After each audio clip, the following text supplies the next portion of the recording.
What's good, everyone? Welcome back to the show, man. Recap with Mo, where we're getting ready to get into a brief discussion on the first ever recap on a movie or documentary on this platform. All right, I told y'all I had something coming your way. Sorry I didn't get it up on Saturday, but it is up and available for you guys to watch now. But before we get into this thing, make sure to like and subscribe to this channel so you don't miss nothing that's going on right here. Y'all see how I switched that, right? Because of what we're talking about. So the documentary that we're gonna get into real quick, it was great, it was awesome, it was short, but it was also an emotional roller coaster for me because it was just so much, man. So let me go ahead and give the title, Father's Day, a Kirk Franklin story, all right? So for me, let me go ahead and say, I like certain songs from Kirk Franklin. I'm just not this huge Kirk Franklin fan, but the songs that I like, the hitters that I like, they hit, right? So for me, as I was watching this documentary, which is about 30 minutes long, about 35 minutes long, he takes you into his journey of finding out who actually is his father. Now, he starts off by telling you that he was adopted by the age of 4 by this woman by the name of Gertrude. Now, he didn't have any brothers or anything. He was raised by himself, and he was always constantly reminded that he was adopted. And that bothered me in such a way because I'm like, why in the... I almost said something since we're talking. Well, forget it. All hands off. Why in the hell are we going to sit up here and talk to a child in that manner? Like, just love me as this child. Treat me as your own. You didn't have your own kids. Just love me. And I hate when people treat children a certain way. Like, it just kills me to the core because kids don't cause any harm, y'all. They don't do anything to anybody. Yes, sometimes they bad as hell. We get that.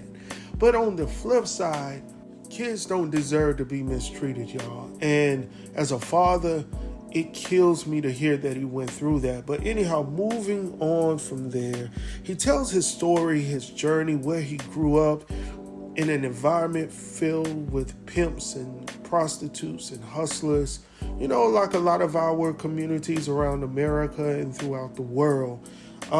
So he starts off about talking about this album that he's getting ready to release, I believe, like in the early part of October, and he's working on it. But while he's going through this process of producing this album, working with these people, he's also in this journey of finding out who his father truly is, right? So he tells this story about one of the girls that's actually working on this project with him. Her name is Melody, I believe, and she just so happened to attend this church where there was actually a funeral or something going on, and it was his aunt, all right? And he did not go to the funeral because he knew that his biological mother would be there. Now, this was the craziest thing because he stated even though he was adopted, he would still see his mom at least once or twice a year. And he said that was hard as hell because it was almost like ripping a Band-Aid off every time. Like, the wound never heals because why am I not good enough to go with you when you come with me? Like, it was almost like, why do y'all continue to punish me? Like, why are y'all punishing me? Like, I want to go with my mama. I want to go with my daddy. But I see my mom and she comes and then she's gone. And I can only imagine how that would have felt. Like,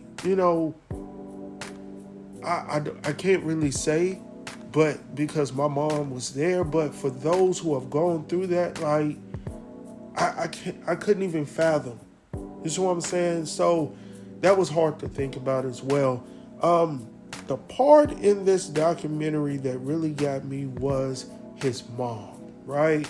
Now, his mom obviously has been feeding Kirk different things throughout the years. And then we found out in the documentary that he hasn't spoken to his mom in over 23 years, or at least 23 years, right? And that's a long ass time, y'all. Not to talk to your mama. You know, you hear that sometimes when it comes to people's dads, but to your mom. And I know some relationships are not the best between, you know, children and their parents, but 23 years is a long damn time, right? I honestly feel as though that his mom didn't make it any better, because even when he was able to confront her and talk to her about the results that he was able to find out.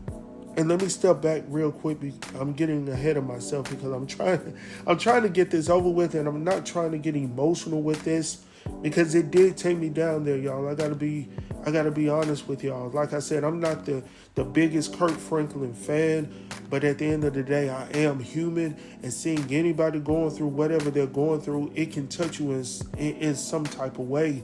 And at the funeral, one of the guys by the name of Ricky, who had a relationship with someone there, but one of Melody's folks, right, that's performing with Kirk, stated that he dated Deborah, who is Kirk's biological mom, right? So anyhow, long story short, the rumors start spreading. You know, in the church, you know, that's what they do. They're not supposed to be gossiping, but you already know how it goes down in the church. People gossip anyhow, and rumors spreads real quick. All right. So anyhow, the rumors start to spread. Rick goes and takes he swabs himself. He goes and takes care of it himself and sends it over to Kirk. Now, he allows Kirk to do whatever he needs to do. Take his time with it. Kirk goes ahead and gets swabbed. Long story short, he gets, the results back stating that, the results are 99.999. You know how it goes, right? So they are filming this, I believe, at his house or somewhere, because his wife is there as well. And he's emotional. He's walking back and forth. He cannot believe it. And the main thing that I was able to catch from that video was the fact that he stated that his mom lied to me again. I was like, okay, so what has she been lying about this whole time? And then we find out later from that conversation, he calls his aunt Sandra, who is already on level 10 when he gets on the phone. Like, who you want to talk to? Like, who you talking to? And he says, okay, Aunt Sandra. She was like, okay, well, keep talking. And it's almost like she's talking to a child. Like, I have enough respect to talk to my aunts and be like, hey, auntie, or whatever. And I've never called them by their first name. Now, jokingly, I might say, hey, how you doing? But I've never been harped on like that. But, every family is different, right? And for me, just watching Kirk deal with this situation, asking his Aunt Sandra to, deliver a message to his mom, Deborah. He wants to meet with them. But first and foremost, he goes and meets with Ricky. Now, it's crazy because he states that Ricky is in the same city with him. His house is not too far from his damn studio, y'all. So he was like, this man is right in the same vicinity, and I never knew that he was my dad. And I'm like, oh, man, come on. So that took me to a place that I didn't want to go, y'all, because I'm a strong dude. But what I do not like, let me just go ahead and say this, and y'all probably heard this on some of my videos, man, but I'm a huge advocate for people being married, staying married. Definitely when it comes to our people, when it comes to our folks, man, let's get together and stay together. Work this stuff out, man, and get together If you can, if you can, if you can, if you can, if you can, stick together. You know what I'm saying? And for me, I just honestly hate that this man was in the same city with his dad, right down the street from his dad all these years. He is now 53 years old and has never had a conversation with this man ever. And I'm like, okay, I'm trying to think outside of the box on this. Because on one side, I'm like, man, that's effed up that Kirk had to go through this without his father, but he's not the only one. But on the other side of this, maybe this is what was supposed to happen for him to become the man that he is today. And that's pretty profound when you think about it, because oftentimes what we go throughout life reflects our futures. It dictates where we go, how we maneuver throughout this world, how we operate, how we deal with people. And with Kirk, he stated that in that house, even though he didn't have no family, he didn't have no friends, there was a piano in that front room, and he would draw in on that piano, and he would spend time with that piano. And as time would go, he would become more and more involved with that piano. And now look at him today.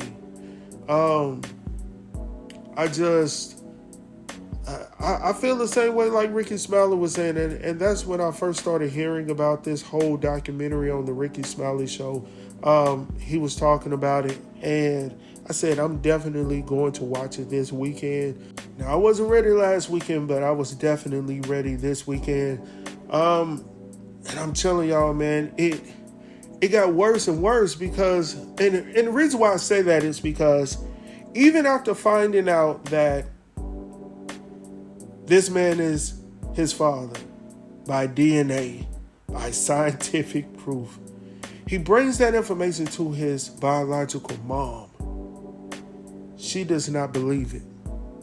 But when he gives this information to this man by the name of Ricky is like, I don't know what this is going to do for you about the DNA that I gave you, because he did not know that Kirk went forward with the DNA test. Kirk shows him the DNA test, and Ricky's emotions takes over. Kirk's emotions take over. They embrace one another. Ricky is like, look, man, I didn't know. If I knew, you would have definitely been in my life. I would have definitely been in your life. And I think that's messed up. And the whole thing is they were kids. And this is what I really didn't get. Back in those days, like Kirk was saying, in small communities, it would have taken nothing for somebody to say something about Deborah being pregnant. Because word travels fast. And that was the only thing that I was looking sideways at Mr. Ricky for, like, okay, bro, you say you didn't know. Yeah, you were a child, but you were grown enough to get into that. You see what I'm saying? That situation. So when he says, I just didn't know I was a child, I was like, okay, yeah, but word had to get to you somehow, and maybe it didn't. It was just hard for me to believe that he did not know anything, had not heard anything, or maybe he just, thought it wasn't his, because oftentimes that's what we jump to, right? And maybe that could have been the case, and he didn't care. And I don't want to put that on him because that's not what he said. But I do understand Kirk's vantage point when he's stating, like, we live in this small community, and you mean to tell me you didn't hear anything? So all Kirk can go off of is what Rick is telling him, like, no, I didn't. And he was like, okay, well, let's just kill it there. Let's embrace one another and let's move forward. So going on from there, this is what messed me up in this documentary for real, right? So when Kirk brings this to his mother, he goes and he wants to sit down with his Aunt Sandra as well as his mom, Deborah. Now, when he gets to Deborah's house, and he set both of these appointments up on the same day, meeting with Rick earlier, and now he's meeting with his mom and his aunt. When he gets to his aunt's house, he was like, "Get your ass out the car." And Kirk is like, "Is Deborah here?" He doesn't even call her mom. He calls her Deborah. Which points up a whole lot for me, right? And he's like, "No, I'm gonna just wait till she gets here." And he was like, "Right now, I'm shaking. I feel like a 10-year-old boy, even though I'm 53 years old. She's treating me like I'm a child." And I was like, "Damn, like, you know what I'm saying?" Moving on, man, because when the mom gets there, she tells him that she doesn't believe the results of the DNA test. So Kirk is like, "Are you kidding me?" She was like, "No, I'm telling you right now that Ricky is not your father." And we know it takes two to tangle. Now, somebody lied, but I don't think it's Dana. I don't think it's Dana. So Kirk, he got to walk it out. He walks off. He's outside walking it off. And they decide to have an additional DNA test, right? So this time when they take the DNA test, the results are the exact same, and they meet up at his studio now. Now, Ricky is still like, "I'm glad that we were able to get this done. I'm glad that we can build on our relationship. I'm sorry that it's taken so many years." This man is owning up to it, right? "I just didn't know." Kirk can accept that. He didn't know. His mom, on the other end, though, is still telling him that she does not believe the results of the test. Kirk is like, "You gotta be kidding me right now. Like, what else do you want me to do? Like, I've given you multiple tests. I've shown you that he is 99.99% the father, and you're still telling me you don't believe it?" He says, "As a matter of fact, there's nothing else you can say to me. There's nothing you can give me. There's no hug, no love, no sugar, no nothing that you can give me until you can own your stuff." And I'm saying that politely, y'all. And then all of a sudden she breaks down and she's talking about how she just wants so much to have a relationship with Kirk. And I'm like, hell, you can't have a relationship with Kirk if you're not giving Kirk what he needs. He's trying to protect himself. Because hurt people hurt people. That's that old saying, and we're seeing it front and center right here on this documentary. And then we see the whole situation go down with Kirk and his son. And as we all know, they've had some turmoil, the past couple of years or something like that, where they haven't talked at all. There were some comments or a leaked audio that came out that sounded like Kirk. I'm not sure all of that stuff. I don't get into all of that. But anyhow, he and his son, they bond. He tells him what went down with his father. Obviously, his son was quite emotional about it. And he stated that that's, out of everything that he always prays for, this is like one of the top things that he's always wanted, was his grandfather in his life as well as his father. So hopefully this can be a turning point for them where they can get together, because in all honesty, I was looking at myself and I'm thinking, yes, right now I'm living under the same roof as my children. And I have a son, and I'm like, is there ever a time in my life where I feel like if my wife and I never could work things out and we separated or we got a divorce, would I just disappear and not talk to my son and my daughter? Damn the rest of that. I'm just being straightforward. Forget the rest of that. Like, I'm going to have to deal with my wife as well, or my ex-wife as well, and just say, okay, look, I need to be able to talk to my kids, because ultimately that affects the child more than we know. And you got kids who are running around here with their fathers and their mothers right down the street, and they're just functioning throughout life like it's nothing. And it's not a great place to be. But in all honesty, man, I just think that the world is all over the place. People believe that you don't have to have a family, you don't have to have a father, you don't have to have a mother, you don't have to have any of those things going on. You don't have to have anybody to love you, and I absolutely disagree. Everybody wants to be loved. Everyone wants to be appreciated. If I'm going through hell right here, I want to be able to go home to somebody or talk to somebody that cares for me, that has my concerns on the top of their minds as well. Like, there's nothing like that on earth. So, I'm going to end it on this, man, because I think I've gone a little bit too long. And I'm going to be honest with y'all, this actually was not supposed to be my first reaction, like for a movie or a documentary for this weekend. I actually had something else in mind, but when I heard Ricky Smiley talking about it, I had to definitely go look at it.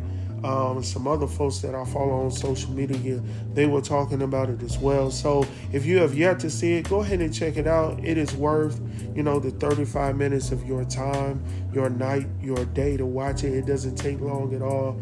But I'm telling you now, it'll move you.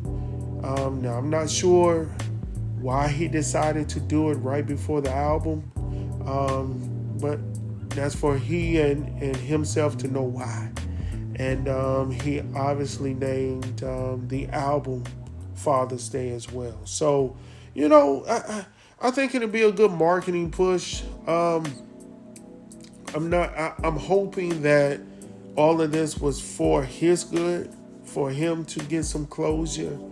And if he did it for the right reason, and I find it hard to believe that he did not do it for the right reasons, but if he did it for the right reasons, I think it's going to benefit him as well as his father, as well as his son, and everybody around them, because it's something to that, man. I just can't even express it right now. But anyhow, like always, man, please like and subscribe to this channel so y'all don't miss shiznit that's going down right here. As always, man, I'll see y'all soon. I'll talk to y'all soon. Peace.